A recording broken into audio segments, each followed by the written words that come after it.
Well, let's see. And we're missing one can. Oh, there we go. Oh, and I forgot to turn my speaker down again. So it's echoing. There we go. So that should be right about there, hopefully. Welcome back to Pieces Pet Paints. I am Pat. This is the place I paint pieces in my little studio here on the side of my house. It's very windy today. You probably can't hear it.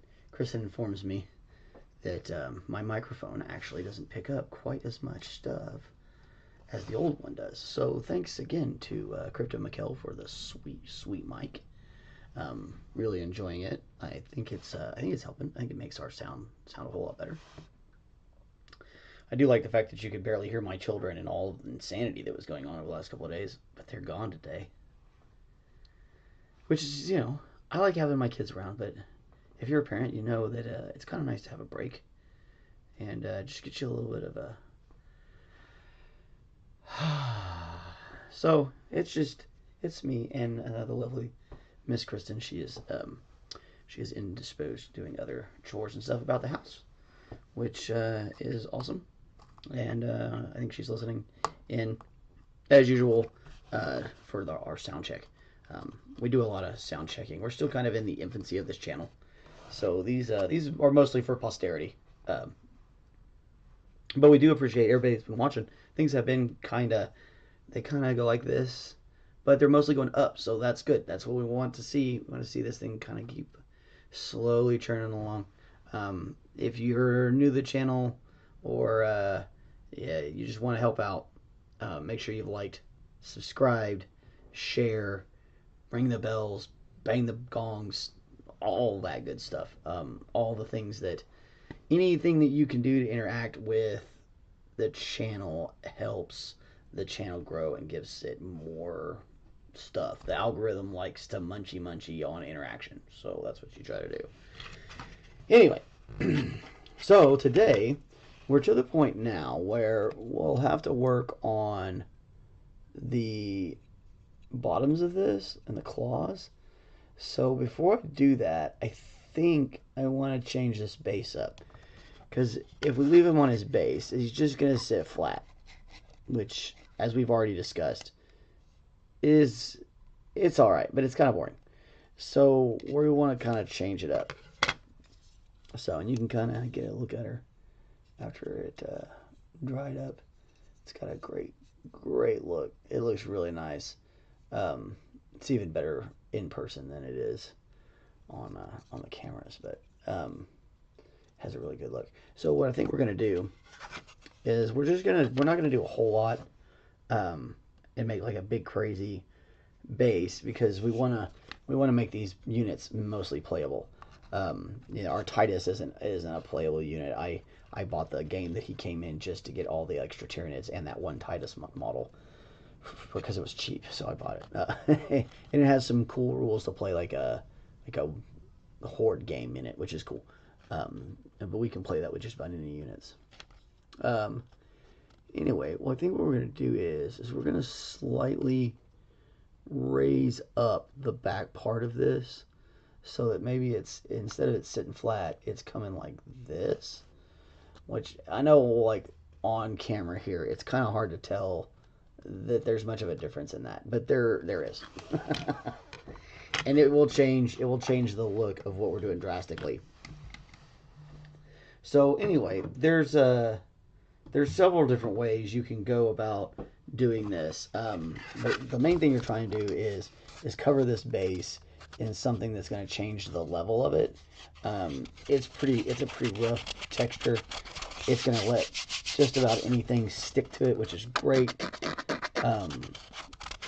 This excess paint might present a problem, but I don't think so. We've been rubbing on it a lot as we've been messing with this project. So it's a good, distinct possibility that it's going to be fine. And it should let this stuff stick to it. And Sculptamold is pretty cool. It's kind of like pre-made paper mache stuff that you just put liquid in, and it turns into a mold, or a sculptable kind of material that will it just helps like level it up. There's a couple of different things you can use these stuff for. If you have molds and you're trying to like make rocks or whatever, this stuff's great for that. So we're gonna do like about 1 part water to 2 parts of this Sculptamold stuff. We want it to still have a pretty firm texture.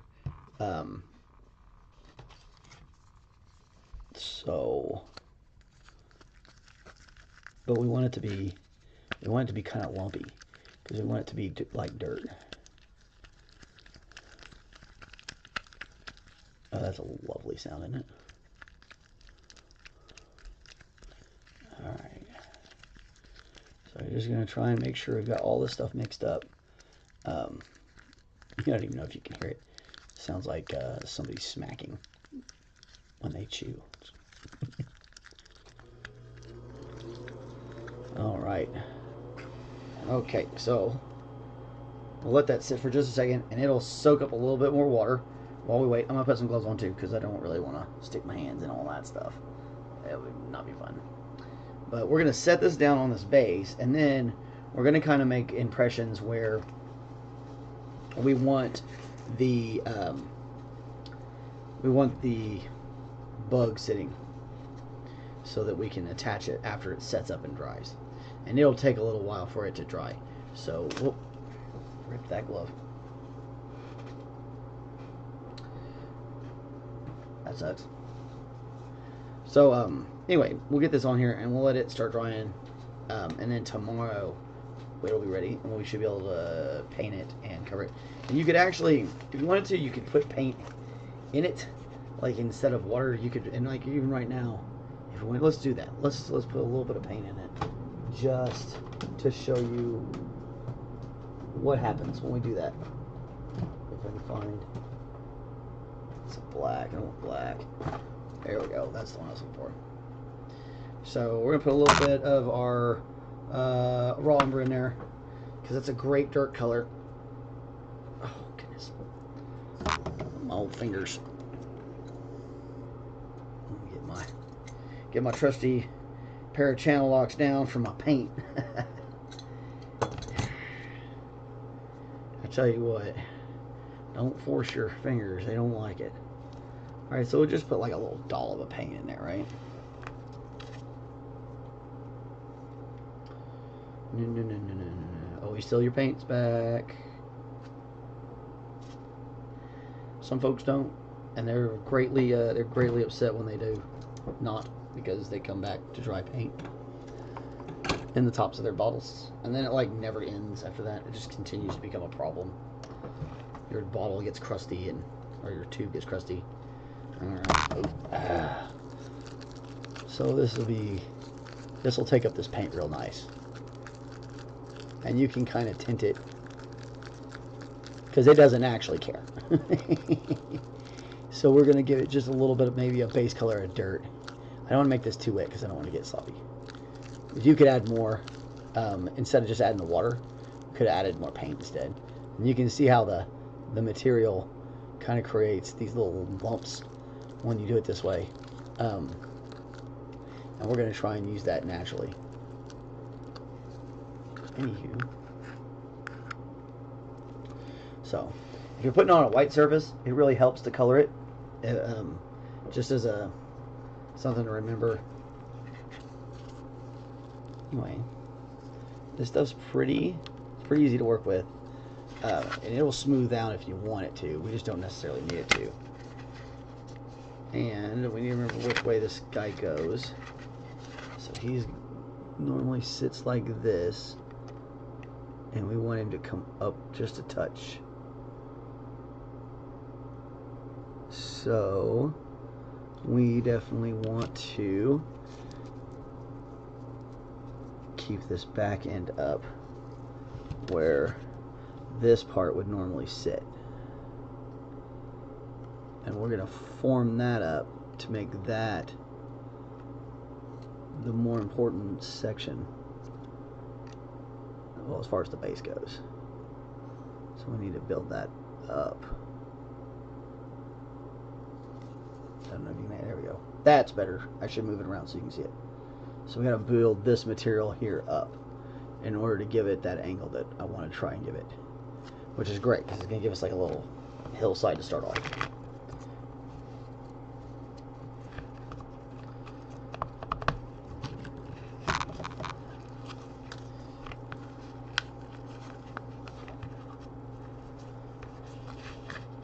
So I just kind of want to make this come up for us. Ooh, this is interesting to do on camera.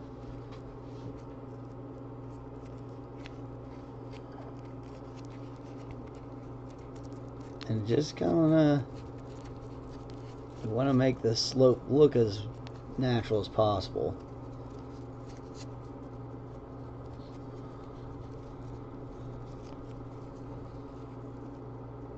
So a little bit of a divot like that's good. We may even bring it out a little bit more and change it up a little bit. We've got a little bit more mold left. Let's bring our guy back in.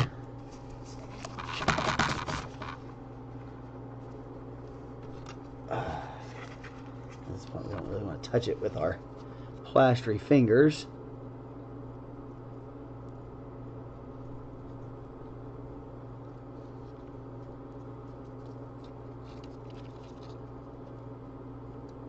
Maybe we can still even use our pegs, which would make this nice and easy. Probably not. We'll probably have to build down to those. So might need some more of this multi-put.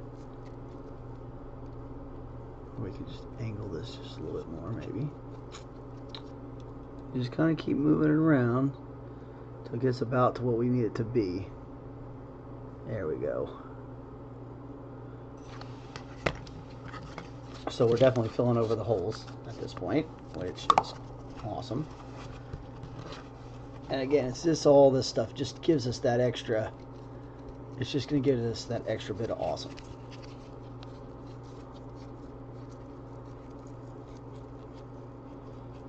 Because the world isn't flat.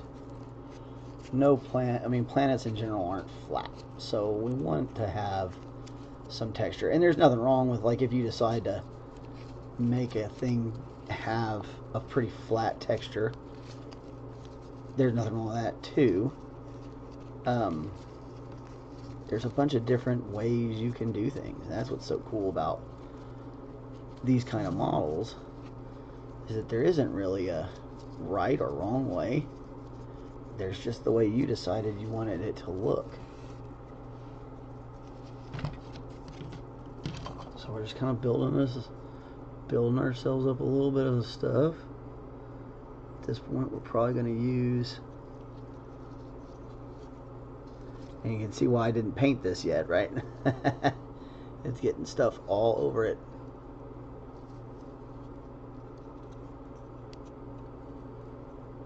Alright, so it looks like we're going to have to mix up just a little bit more. We're pretty dang close. Pretty dang close. Yeah, mix up a little bit more of the Sculptamold, which is great. We can pull out this bag and I can kind of show you. Sculptamold. Put it in the big camera, or the big view. I think I can stretch that other one out, but I don't really want to get my mouse all dirty with Sculptamold.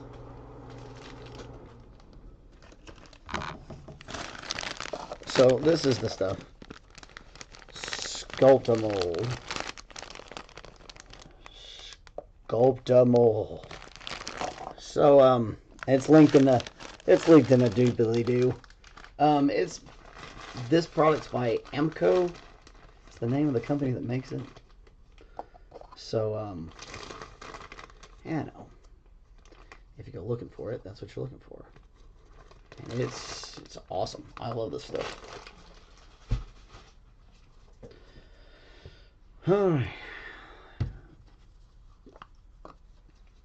This time I'm not going to tint it because I'm not worried about tinting it. I was just kind of showing you all that in case you need to. Because like I said, if you're putting on a white, if you're putting on something white, sometimes it's better if it's got a little bit of color to it, so you can kind of see what you're doing. But I'm not really worried about it.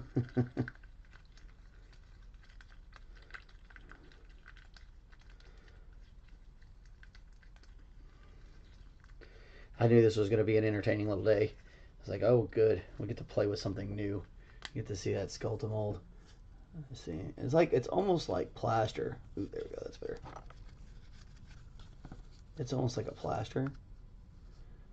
And I think it has, I'm pretty sure it has plaster in it. But it also has like these little bits of material that help kind of harden it up, I suppose, in different places in different ways.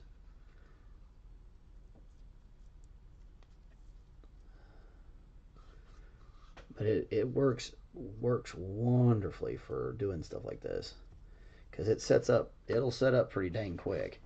You know, sometimes you're having to wait on stuff to set up for a long time, or sometimes it's like, oh, I've seen people like cover entire bases in green stuff, and I did that when I was younger. I would do things like that. I would cover stuff in green stuff, and that was always never worked out very well.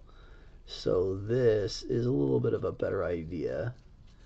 I may got a little bit too much water in this next batch, but it will be just fine. It is not going to be a big deal. But now this base has got some texture, and the whole thing's going to have some more weight to it. It'll weigh more when it's done, and that's going to help us on the table, so it won't get like, it's not as easy to knock it off the edge if it has more weight. When you have kids and cats, you have to think about that sort of thing. I love my killer cats, but man, they like to knock stuff off tables. If you have cats, you know what I'm talking about. They love it. Love to knock stuff off tables. Okay, so I want to make sure my base area is pretty much where the base is. We can come straight up from the base, but we don't want to obstruct the base area too much, because your units have to be able to get into base-to-base contact with it. That's kind of what we did over there. You can get to base with just about any unit because of the way he's set up on there. I might rob Peter to pay Paul over here.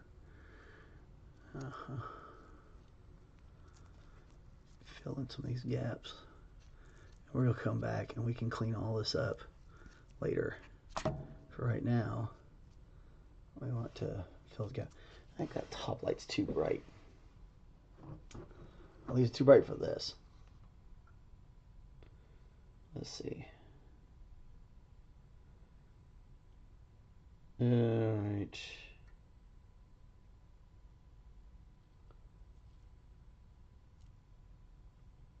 Yeah, that's a little better, huh? Maybe bring it up just a touch. There we go.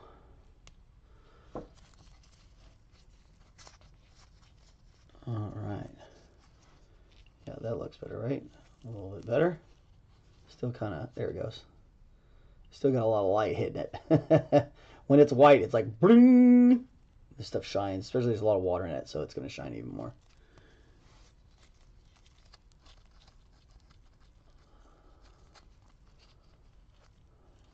This is interesting. I'm doing this by watching it on the camera. Since sculpting is almost more feel for me, it's a little easier to do it this way. It might be creepy for you guys though, because I'm not usually staring at the camera. I'm not staring at the camera while I make the meld. Ooh, creepy. Too much fun sometimes. So anyway, this is just gonna look pretty great. The idea is to set this guy on top of there. Make sure I don't have anything on my fingers before I grab him. And again, the reason we did not paint the bottom parts of this just yet is so we can do this.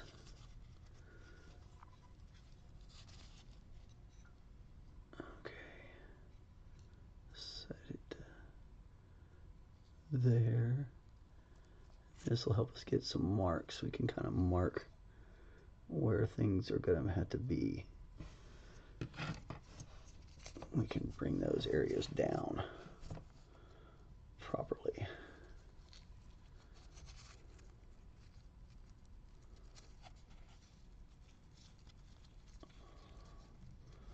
Okay, that needs to come down. That spot right there needs to come down.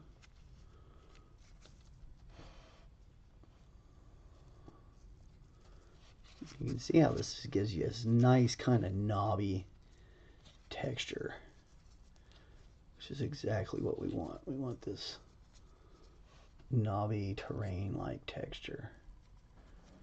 We also want to be able to smash that guy into there, or at least secure it. Alright, and that needs to be the spot where that flat thing sits. Right there. Alright.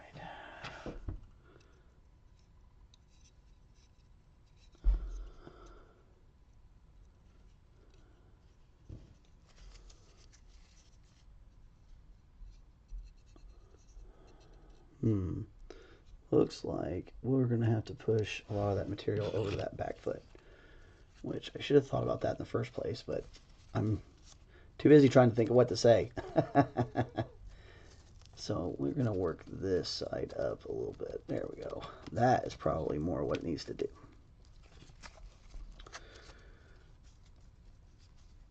Because we want it to angle a little bit. Not much, like a silly cat here. And right here we kind of want it to get down to the base.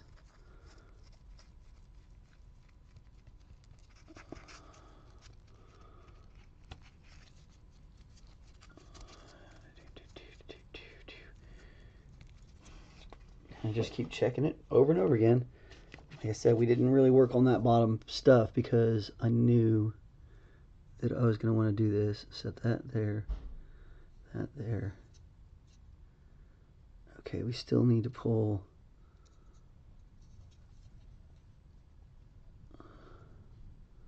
Hold on, that needs to move. It needs to go like that. So it needs to come. Maybe we need to go up a little higher in the back. And that's why you just keep checking your reference and say, okay, well, how do I get this to actually do what I want it to do? And keep checking and say, okay, well, is that right? No, it's not right. So what's wrong with it? Why is it wrong? Why is it not doing it?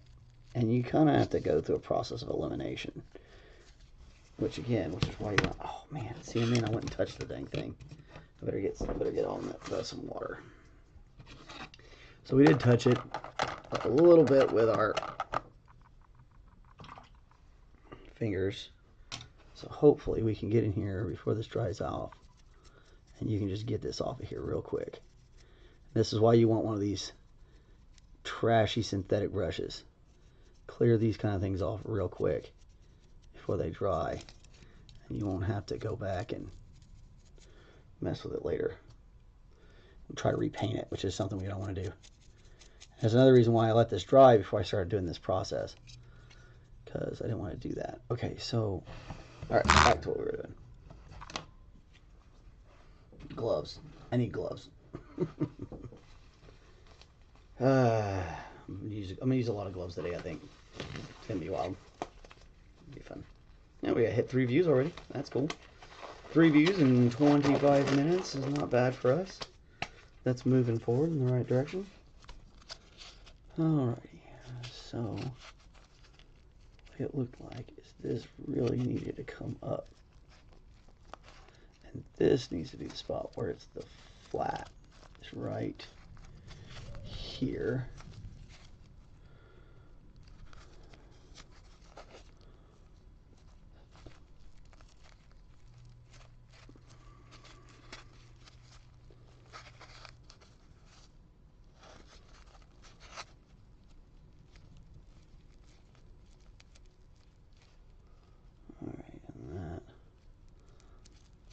Needs to be just low enough for everything to clear through.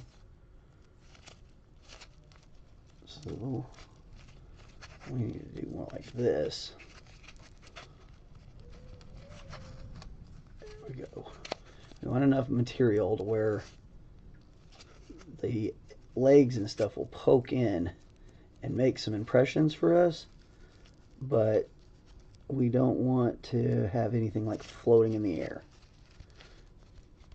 So we're trying to make that happen and make it look as natural as possible, which Sculptamold really helps with that. Okay, take off the glove, check your hand, hold this with the gloved hand, hold the model with the clean hand, chef.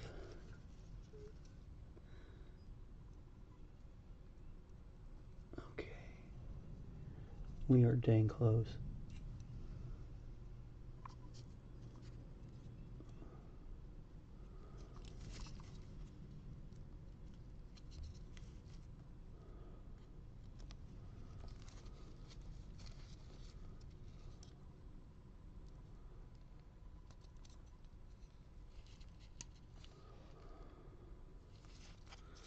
Real darn close. Real darn close.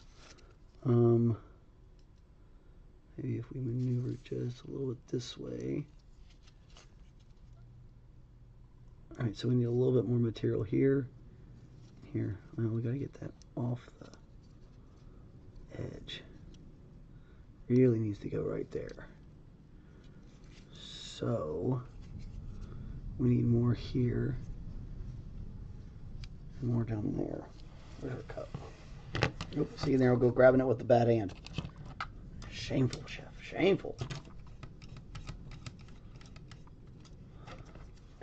We'll get better at this, I promise.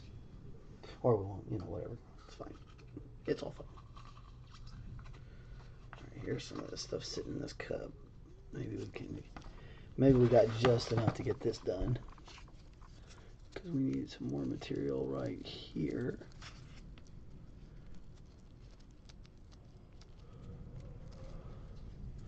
We have enough here. Can actually probably take some of that out. And we need some more right here. No, it's this one that's up here that needs more material. Okay, check my fingers. Probably gonna have to dry brush this thing again. Oh well.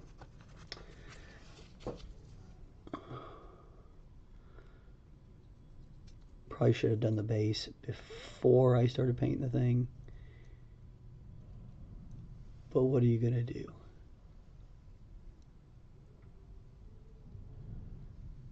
Alright,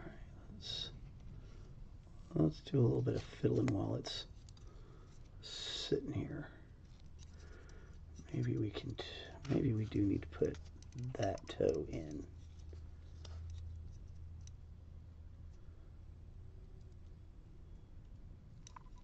All right, just enough.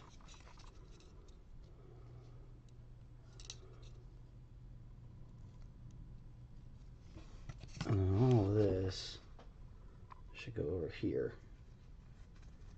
to help build this side up. So I moved all that over here. Now, let's see what we got.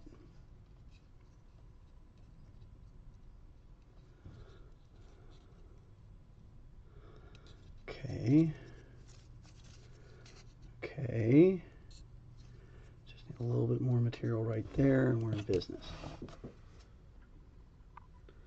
So we're just going to push that up just a little bit.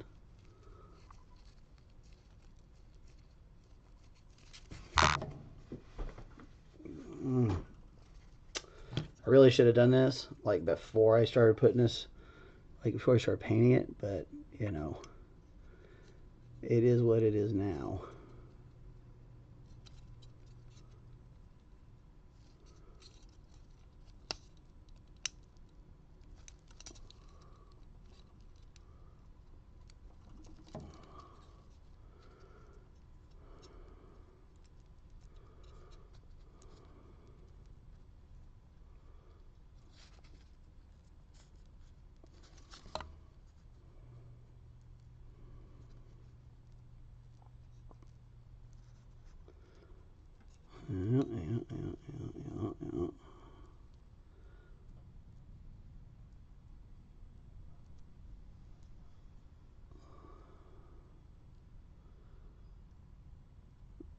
But I am super glad I did not paint the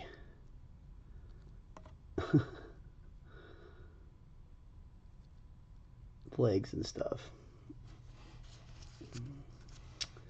That would have sucked.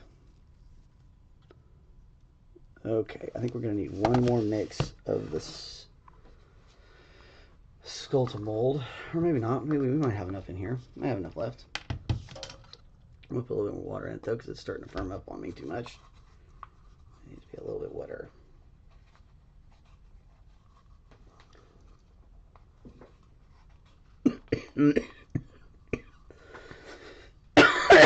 Goodness.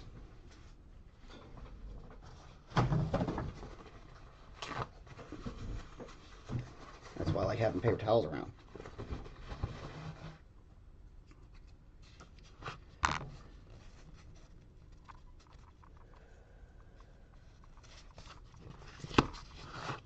Come in. Come in. Alright, so now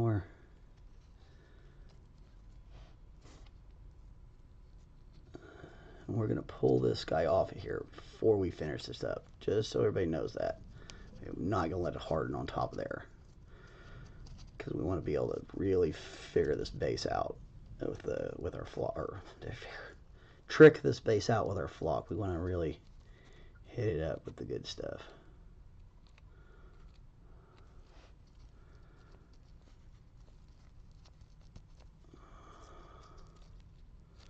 We also want a more dynamic kind of base, something that's not so flat. So, all right.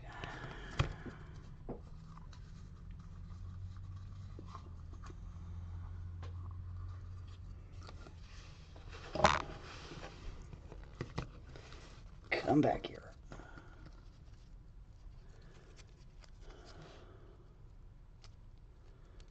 Here we might need to get out a tool.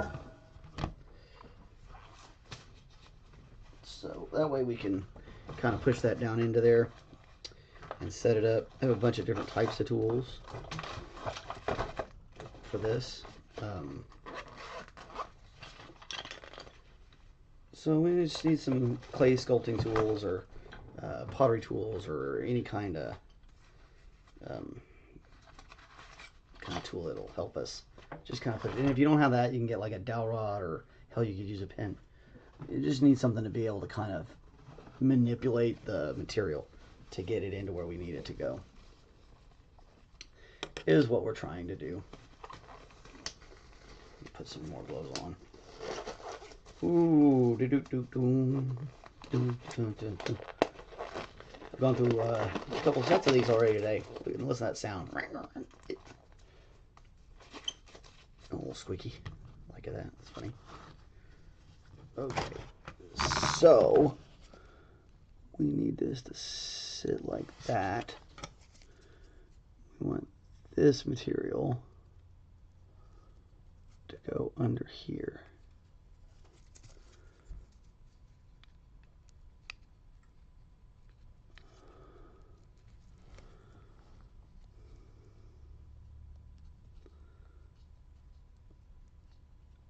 Under some parts, but not under all parts, which is what gets this to be a little bit tricky. And you know, if you don't feel like you want to do all this hassle, because it can be a bit of a hassle, there's nothing wrong with that. You can just throw some flock on it and get the flock out of there and be flocking done.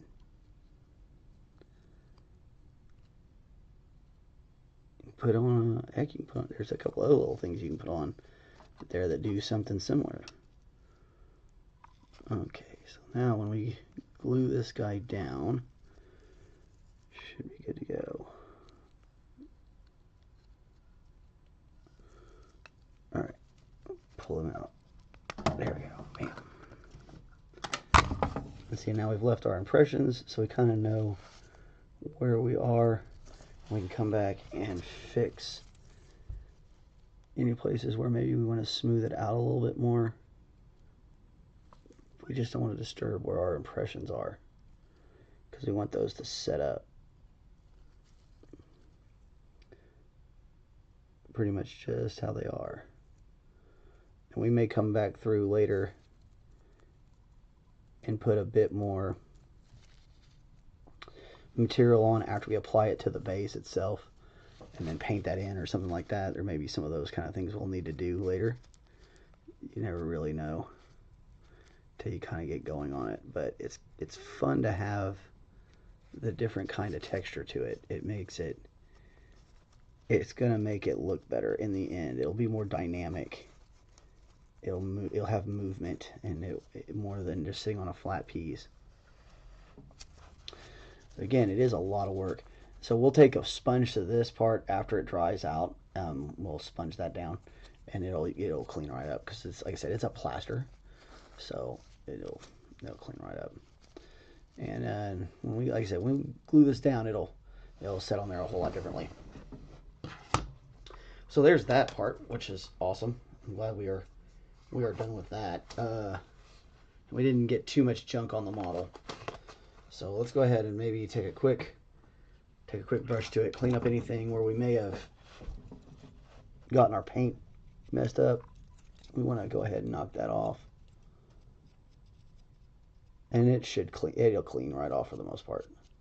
It's pretty water soluble, so it's going to come off pretty easily. And again, that's why you kind of want to wait till your models are dry before you do something like this, if you didn't get your base set up prior to start painting. And even if you did do this, or you did set up prior to start painting, clean off the model anyway after you get it set up, so that it won't affect your painting when you get around to painting it. Anyway, we're just going to clean it up real quick. And it comes off there pretty easily, as long as you get to it pretty quickly. And don't work too hard. I mean, it may seem like I'm rubbing real hard at times on this, but I'm really not. It just looks that way because I don't know why. I don't know why it always looks like I'm doing things harder than I really am. But I don't. Having on as a chef too, people would say, "Oh, yeah, you put a lot of force into that," and I really didn't. It just looks that way. Maybe it's just technique. I don't know.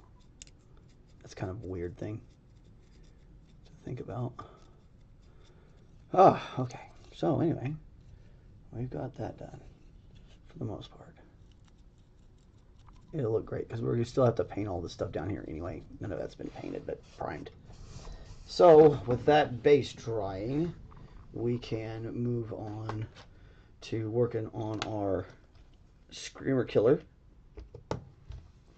a little bit, which is fun. The Screamer Killer is cool. As we continue down our road on the project for the Tyranid army. This little guy got knocked over. Stand up. So here's one that's flat. So like that's flat, and I put some features on it, and it's all right, but it's not. It doesn't have the. I don't know. It just doesn't have the dynamic movement that you would want for like a centerpiece. And since the Psychophage is a kind of a centerpiece to the deal, you want it to be, I don't know, just a little bit more fancy, I suppose is the term. Fancy.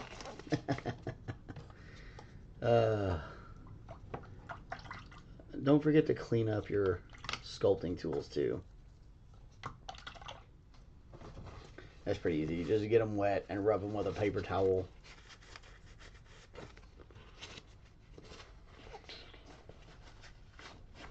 What was that? The El Dorado movie, Cities of Gold or whatever it was. He plays the guitar and stuff real aggressively. That's not even a guitar. I think it was like a lute.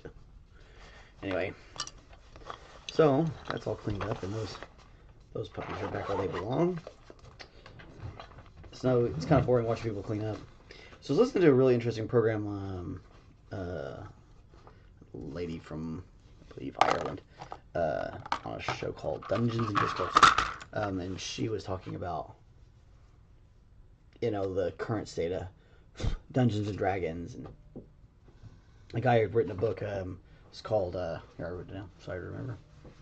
It's called Slaying the Dragon by Ben Riggs, and he talks about you know, the future of Dungeons and Dragons and how things are changing, and the online community thing has kind of is the death knell for Dungeons and Dragons. And I was like, this is insane. Absolutely not. She made some good points on her own. That, you know, all of them were good points. And so I thought I would kind of talk about it a little bit myself. It was just interesting, so I just thought I would just bring it up. But if you're familiar with RPGs, lately there's been a massive explosion in the gaming industry. Lots of people are getting into it. Hence why I felt like, you know, this channel might work. So with a lot of people getting into gaming, you know, you'd think Dungeons and Dragons would be poised to be at the top, and they are. It's never been more popular. Yeah. But this guy's point is that independent guys like Matt Mercer and Matt Covell, both really awesome DMs. If you want to learn about how to run games and stuff like that, check out their stuff. I'm a real big Matt Covell fan. He really has a great way of explaining things, and he's got a great energy. He's just fun. He's fun to watch. Anyway, but they've created their own kind of systems to use.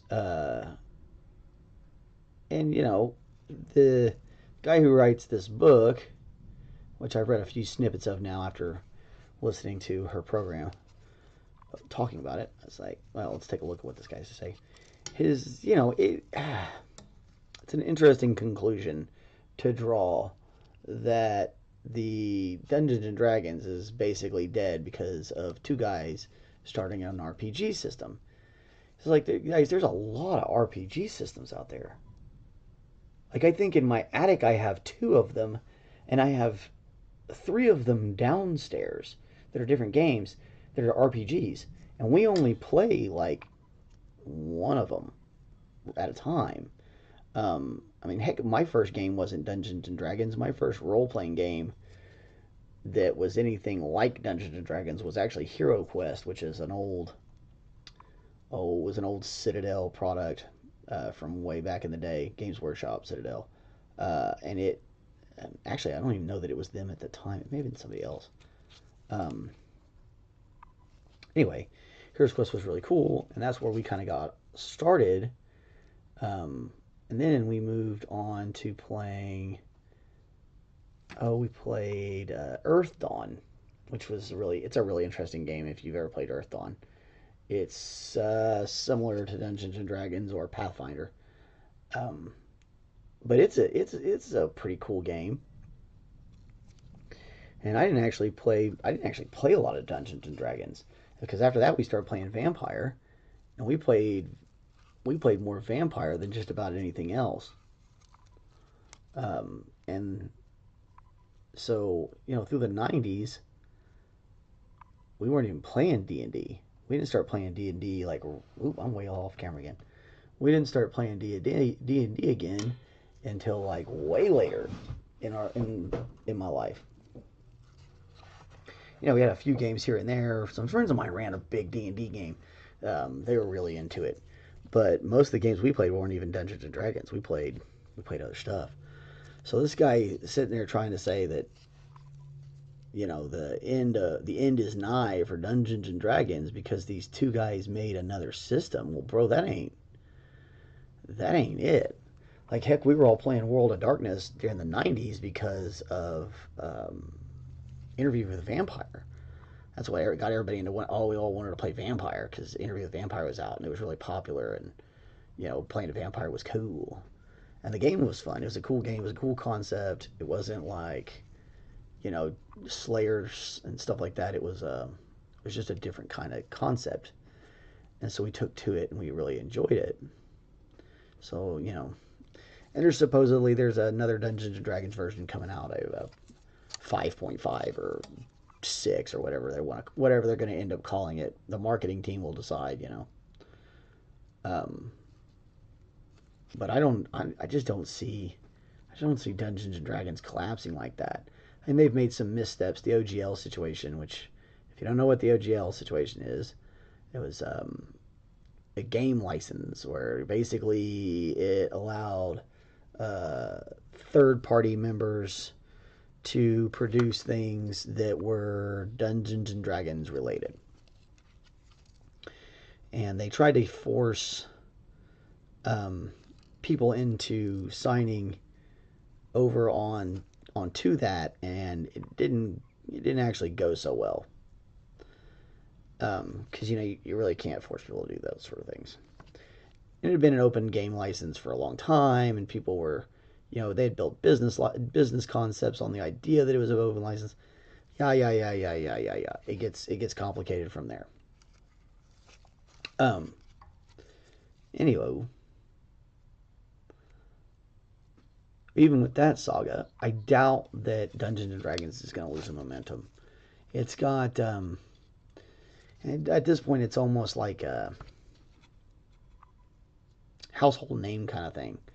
Like Monopoly almost. You get to a point with games where everybody knows it. And so, I mean, heck, how many people still have chessboards? I think I have 3 chessboards in this house. That game's ancient. People have been playing chess forever. And, like, not everybody even like it. Most people don't even like chess. They're still playing that. So, like, I doubt something like Dungeons and Dragons is going to go down. Like, it just doesn't seem in the cards. It seems like everybody kind of disagrees with changes in edition. Everybody kind of disagrees with stuff. And, of course, Hasbro and WotC have been kind of booty holes and all that stuff about a bunch of stuff. But that's just how it goes. I mean, heck, I remember when TSR got taken over by Wizards of the Coast. We all thought it was dead. We were like, oh, Dungeons and Dragons is over. No way Wizards of the Coast is gonna be able to be any kind of success with this.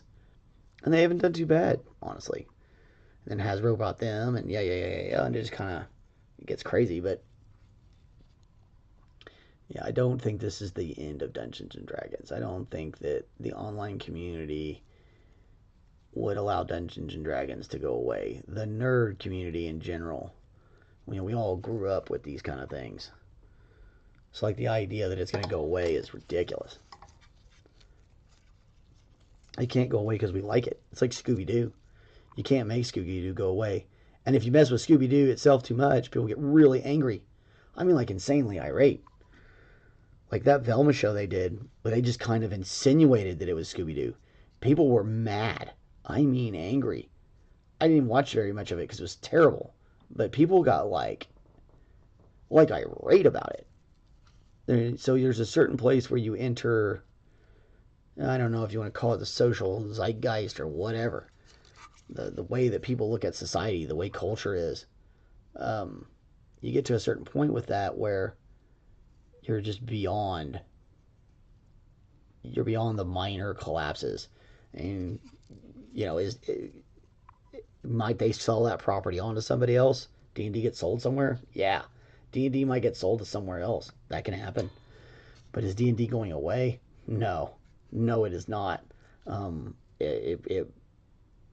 fell into that trap myself.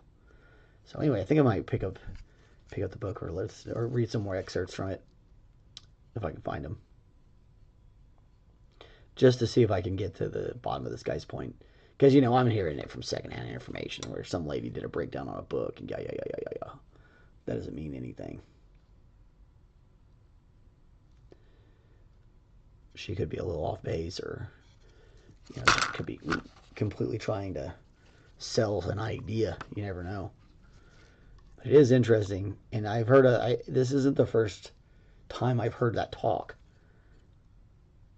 And a lot of people are really angry with the game license, and there are a lot of people are really angry with the idea of a new edition. It's just normal. It's normal. People being irritated with their games. Heck, this game that we're painting this piece for, it just got a new edition. People are mad about it. They have to buy new stuff. They have to learn new rules. People like things to not change, but they also want it to change because they don't want there was lots of complaining about the rules of this game, you know, for years. Every edition has its complaints about the rules, and so they want them to change them. But then when you change them, people get mad because you changed it. So, like, what do you do? Honestly, what do you do? It's kind of funny when you think about it. Yeah, that's what we kind of try to solve here on the channel. Talk about whatever.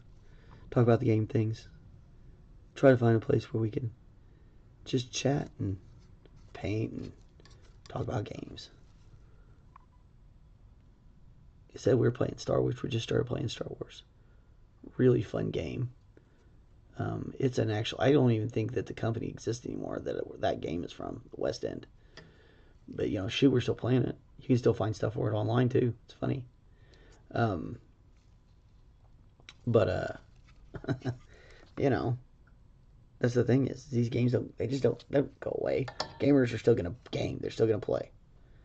Heck, I know people who play, like, every now and again they'll pop in Mario. We played Mario a couple months ago because we've got an old Nintendo out and we're just like, forget it, let's play some Mario original Nintendo. It was wild. So, like, yeah, the idea that things just go away is pretty silly. Pretty silly. Yeah. What are you gonna do? Well, I know what I'm gonna do. I'm gonna paint. And you should be painting your minis too. If you watch this channel and you paint minis, my job is to keep reminding you that you have minis that you need to paint. And hopefully I'm inspiring you to do so. Hopefully you look at my stuff and you're like, oh man, that's really cool. I totally need to get back to painting. And you get on your stuff, man. Because that's what I'm here to do.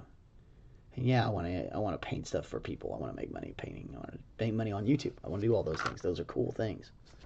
I'd love to be able to make money doing something I love and help provide for my family and all that stuff. Doing it.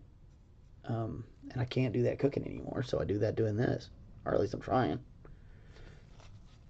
But I also like the idea that, you know, maybe we inspire people. Maybe we get people who have never picked up a paintbrush to say, hey, that actually looks pretty easy. Let me give it a try. I can do that. Or maybe they say, hey, it doesn't look easy. But this guy gives me the confidence. This is the old goofball. Gives me confidence to give it a shot myself. I like those ideas. I like those thoughts. Those are good things. Good things. I'm just trying to mark off this stuff like we did with the psychophage. We're just marking off places we know are going to be what color. At least the main color.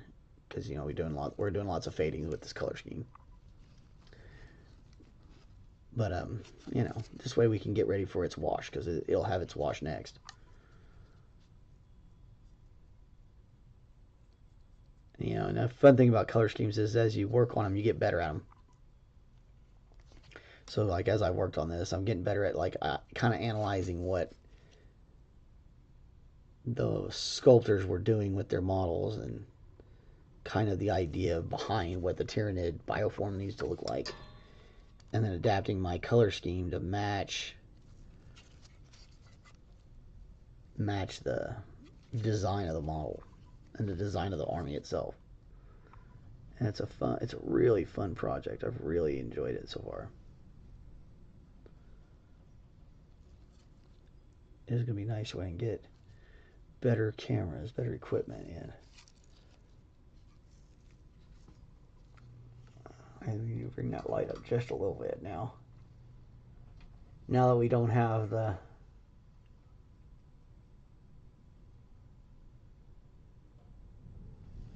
There we go. Maybe just a little bit more. Yeah, that's better. Okay. That Sculptamold was so shiny, it was making everything look crazy. Okay.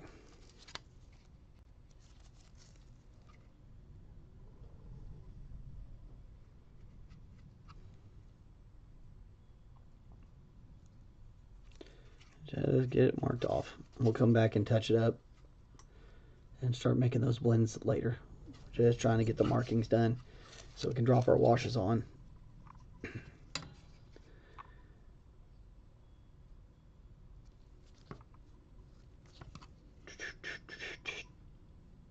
Now I got the Mario theme stuck in my head because it's talking about Super Mario. Yeah, I was hoping we were going to have some folks stop by for chatting today, but looks like we're winding down. And ooh, I hit something. I flicked a little red paint on. That's what, sometimes that happens. Accidentally flick something and you send the paint flying everywhere. So I try to get too much paint on my brush as I'm going. Unless, of course, I want to flick stuff, and then, well. All right, well. I appreciate everybody coming by. I appreciate all that. We're getting close to being done for today.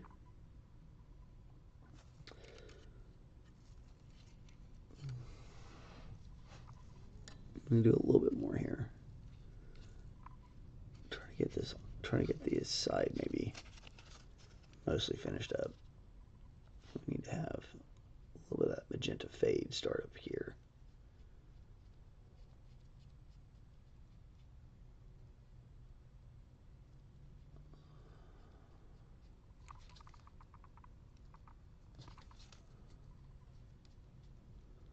I'm glad we came back with that.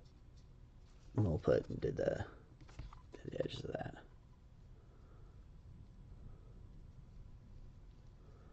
This guy's cool. His big old chonky tail. Way different than the little ones I've been painting.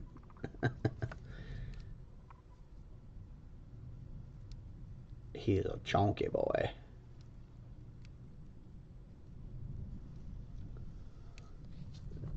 Oof, it is super windy out there. Oklahoma, man. Super windy.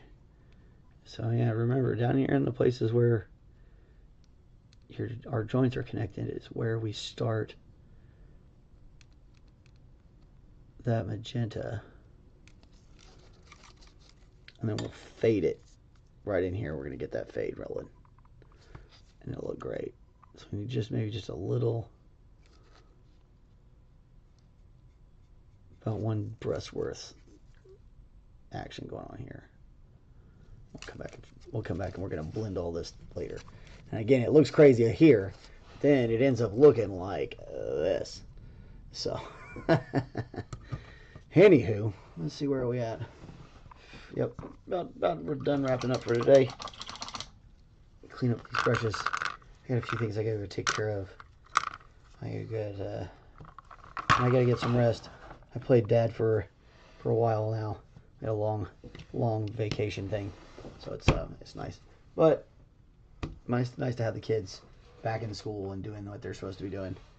So, but we got our base done, which is awesome.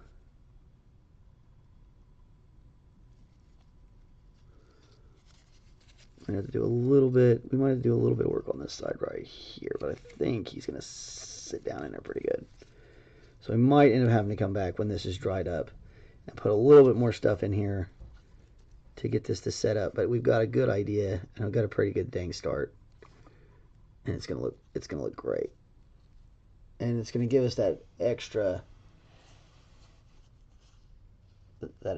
movement. Because when it sits flat, it'll sit flat, and he's got movement now. He looks like he's coming down off of something. Anyway, hope you guys had a great day. Hope you enjoyed a little episode. I hope we earned your likes and subscribes, because that's what we're trying to do here. Besides, like I said, inspiring folks to be better at what they do. Yeah, that's about it. We'll be back tomorrow, and we'll have that base to finish up tomorrow, doing a little flocking and all that kind of stuff. And I think that's it. So you guys have a great rest of your day. Stay warm.